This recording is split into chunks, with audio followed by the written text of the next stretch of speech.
Hi, YouTube family. Welcome back to Phase Locked Life. If you are new, welcome to my channel. If you're one of my lock stars, welcome back. Hey guys, I am back after hiatus. I know it has been a while. Woo! I swear the spirit of procrastination is real. It really is real.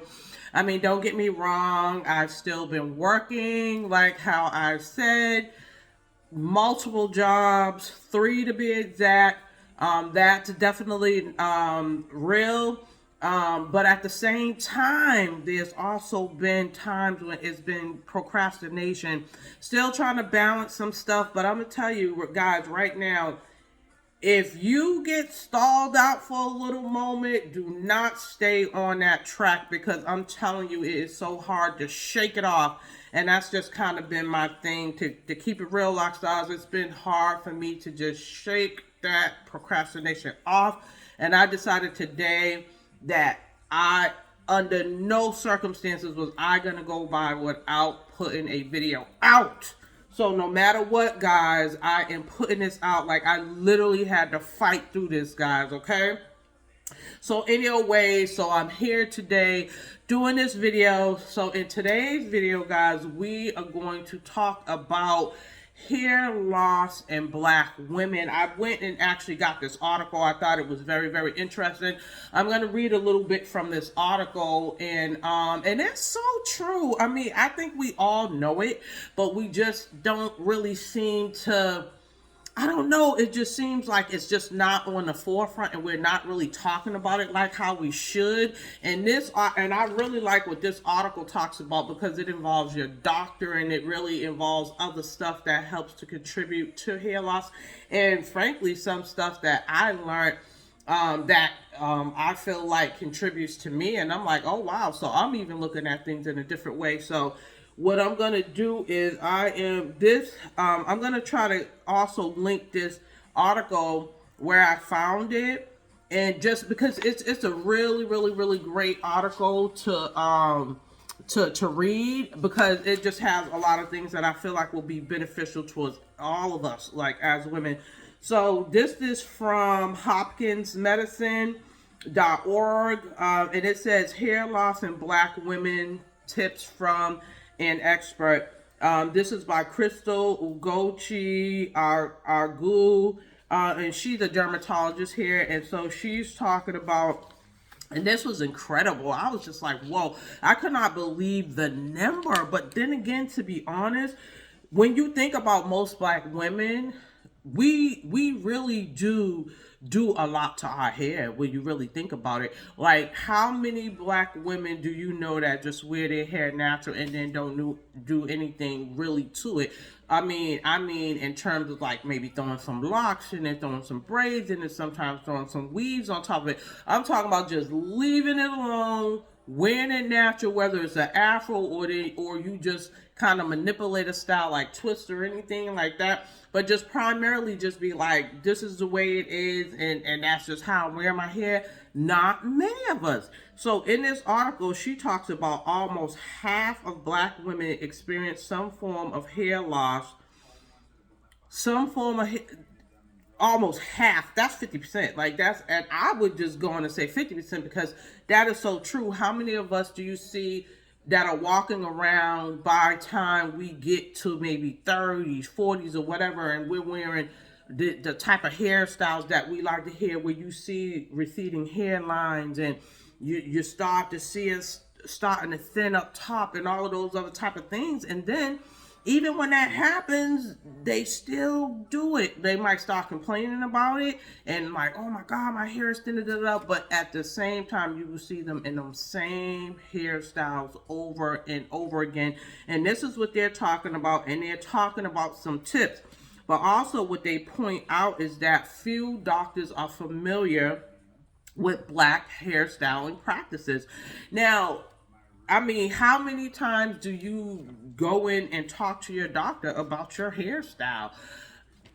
I mean, why are you doing that unless you're talking to a dermatologist? And 9 times out of 10, even if you're talking to a dermatologist, it's probably for another condition that you're having. You're probably not even going there to talk about your hair. Because I know I didn't, even though I've seen different things in my hair. I started to see my hair thinning and all of that kind of stuff. And I've been transparent with everybody.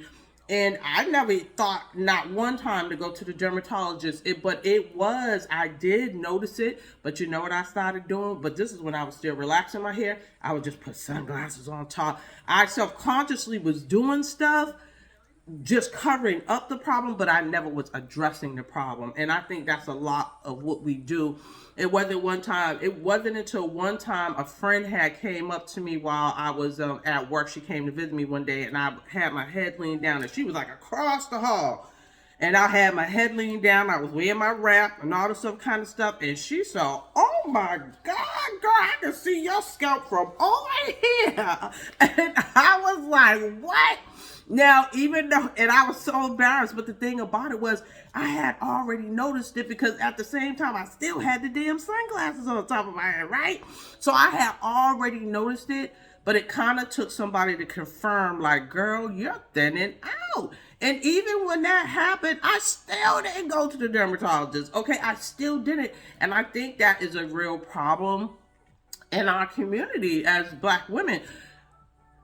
I think it's just like kind of normalized, like after a while, like it's like you see it so much, it's just kind of like, oh, that's kind of like the norm, or whatever that is. Nowadays, I think it's starting to change up a little, and it wasn't until I had addressed the situation with my loctician. She's the one who advised me, and I didn't even address it with her. I just was saying, oh, be careful because I'm thin up here. And she started to say, well, why don't you just go to a dermatologist and da-da-da. I'm glad she did. I did start going and stuff like that. And then we came up with some type of solutions. I'm still dealing with some of this stuff, but I'm telling you, that is another thing that you guys need to consider doing. If you're noticing issues with your hair, if you're starting to have that thinning because of the braids being too tight, your locks being retightened too tight, all of the things that we already know, the weaves, the wigs, gluing them down, all of these different beautiful styles, the Fulani braids, all this kind of stuff, we love it. It looks beautiful. It's unique. It sets us apart. But it's actually really damaging our hair because it's causing a lot of inflammation that's not allowing the natural process of growth to go through its process so that our hair can grow out normally like it should. It's actually damaging our follicle, our cortex in the hair process. It's damaging that, and this is the reason what's causing a whole lot of hair loss. And once that happens, if you'll notice those spots as they thin out, and this is where your hair follicle will you can notice when it dies off, because if you get to those spots and it's like shiny, you'll notice that it'll have kind of like a shine on that spot, and it'll be smooth, like shiny and smooth. If it gets that way, it's a wrap, y'all. Your follicles are dead. Like the hair is not growing back there no more, and you may have to end up really going to see experts at that point to see what they could do. Or you'll probably have to end up like, and it's very expensive to get into people that really make professional wigs and all this different type of stuff. It's so many different things that we end up going through with our hair. But I was really kind of like taken back by that number. Like when she said half, I was like, whoa, that was really a reality check, y'all. But that's what's seriously happening. So if you need to go to a dermatologist, go to a dermatologist. If you start noticing those areas of hair loss, if you start noticing that thinning, it's going to be better for you guys to try to jump ahead of that, like ahead of it if you can.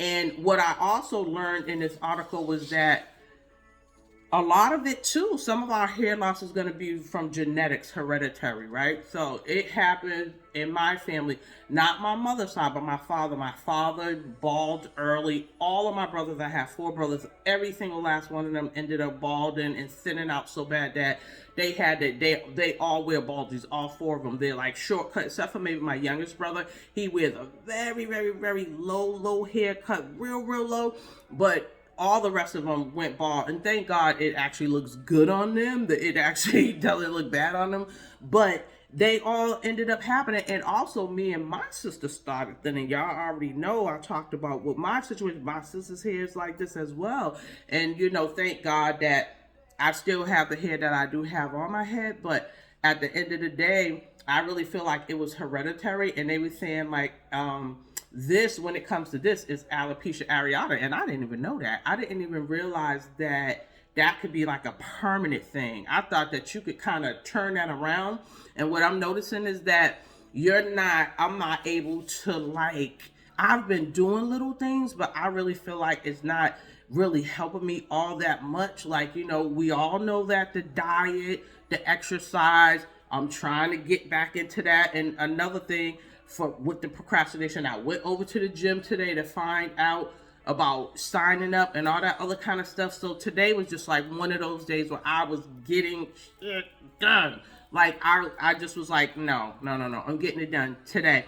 And so I'm doing that, guys. So we already know the exercise is going to be there. We already know your diet is going to contribute to what's going on in your hair. Age is going to play a role. As we get older, it's going to start to thin out too. Drinking your water, adequate amounts of water is going to be very important, guys. Got my water here, and actually, I haven't even drank as much as I wanted to today, but I'm going to get a couple of more of these, and I'm going to get that done, and then I'm going to do a few more. But that is super important, too, to really hydrate and get that water flowing and everything like that, guys. So that's important.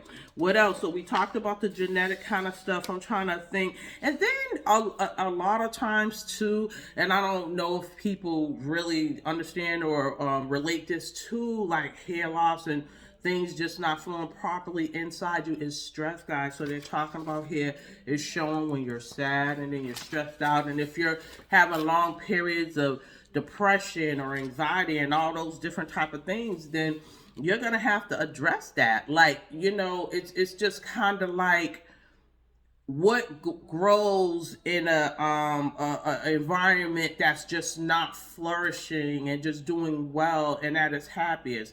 So if you are in those situations, try to find ways to get yourself out of that. Walk in nature, take where it's peaceful, get your mind off of some things. Whatever it is that you like to do, arts and crafts, if you like to paint, if you like to color, if you like to sew clothes, if you like to, go meet up with a friend, go take yourself out to the movies. I just went to go see the Beyonce movie all by myself. Went and bought me some flowers, y'all.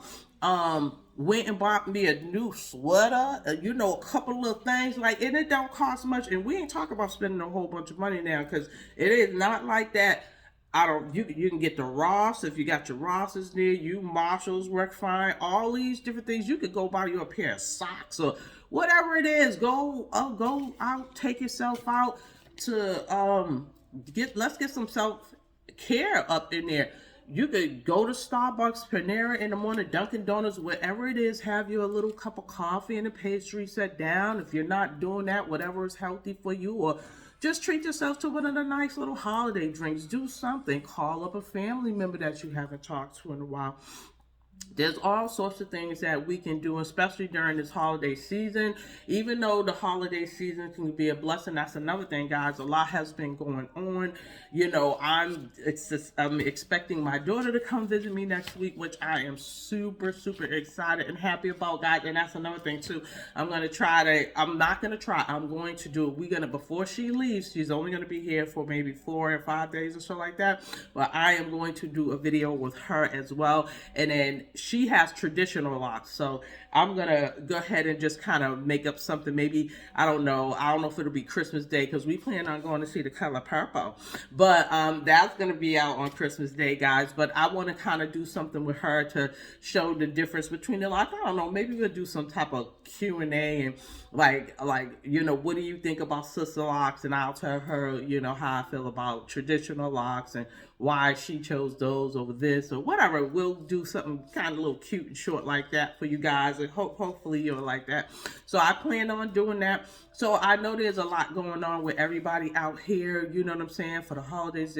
There's just a lot going on, guys, but a lot of people also are sad at this time. There's a lot of people who don't have a lot of family or people to do anything with. So, there's a lot of sadness and depression that's going on with that. So let's just make sure we're trying to work on that as well, guys. Keeping ourselves up. I've also been enjoying a little bit of other videos too.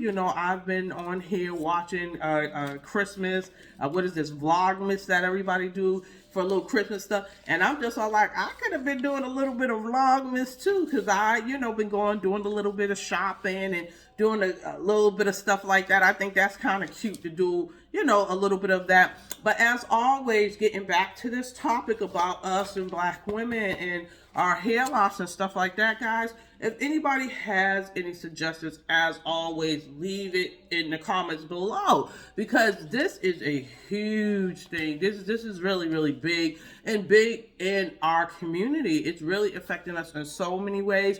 For some of us, we can't it just kind of is what it is, and we have to go to those extra steps, like those of us who are suffering with alopecia or worse and stuff like that. Some people don't have any hair whatsoever. We're dealing with that, but we're talking about some people that might just be dealing with a little bit of stuff that can be turned around. And there's a lot of people here and all over that might have some remedies, that might know some things that can help somebody. So if you know some stuff, if you got your treatment plan and things that you do, drop that below so that you can help somebody else and stuff like that. And I still even just kind of go into trying to see what I can do for myself too. I still massage my scalp no matter what. I still do that. I still put maybe light oils, not clogging my scalp with stuff when it's dry. I still try to put moisturizer. As long as I've had mine 7 years now, a little over 7 years. My hair feels dry and scalp and different things like that. I'm waiting for my henna to come in now, because I got to do a henna treatment. I feel like my hair feels a little bit weak, and I feel like I want my locks to feel a little stronger, I'll go ahead and do that henna treatment and do a conditioner on it and do my process, and I like my hair a whole lot better after I do that, guys. So do your hair. We all know our own hair, so do what is best for your own hair. You know your hair better than anybody else. But if you do need some advice, there's all kind of advice out here. If you could, whatever it is you could get from my videos, come here, tell a friend, let somebody know, because I'm definitely giving you from experience of being in hair school, doing hair over 30 years now, 30 plus years. So I do know a little bit of something, and going through my videos, you could definitely learn something, and people can get something from here. But there's also a lot of other educated and very smart people out here that know about hair, that's right here on YouTube. So just come here for whatever information you may need. So that's pretty much all I got as far as that, guys. So I just wanted to kind of just put that back out on the radar. I know we all kind of know that, but I think it's time for us to take that a little more seriously, because I feel like if you can catch it in time, there is actually a chance to probably reverse that, or at least stop it where it's at. You have the ability not to make it worse, okay? And that's where I am, and I'm trying to make sure that I am not making my situation worse by making sure I'm not retightening my hair too often, making sure I'm not retightening my hair too tight. That's why I actually took over doing my hair, and I've been doing it almost for about 2 years now. And you know what I'm saying? You get used to it. It could be a little bit hard in the beginning, but you'll get used to it. Take the class. They offer the class out there, and just go for there. So if you like this video, please like, share, and subscribe to the video. Tell a friend. Let family and different people know that that this information is here available to you guys, okay? And as always, Sharon is Karen, and I will catch you all in the next one. So happy to be back with you guys. All right, I'm gonna see you in the next one. All right, happy holidays.